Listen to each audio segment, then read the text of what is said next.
Today, White House officials rescinded a freeze on federal loans and grants that was put into place yesterday. That's according to a memo sent by the Office of Management and Budget. The administration said the reason behind the order to halt funding was necessary to make sure taxpayer dollars were being spent in line with the president's recent executive orders. The temporary freeze included funds for foreign aid, non-governmental organizations, DEI, woke gender ideology, and the Green New Deal. This morning, the White House press secretary said the memo was rescinded, but insisted the president's executive order reviewing the use of federal funds remains in full force. Our Brett Forrest is joining us live in studio. And Brett, you're tracking some of the confusion it caused right here in southern Colorado.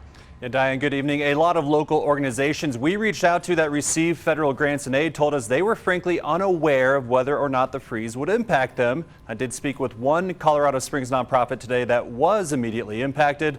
They say it was a very confusing time. The Place is a nonprofit organization that helps house at-risk youth experiencing homelessness, serving about 400 every year, and a quarter of their budget comes from federal grants.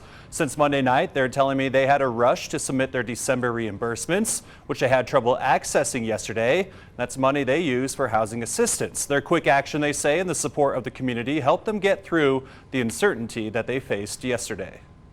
Chaos and confusion are good words to use. I believe at the Place we tried to keep our cool as much as possible and try to figure out what the plan is forward. We did outreach into our community. We know Colorado Springs is very philanthropic and very much behind our cause.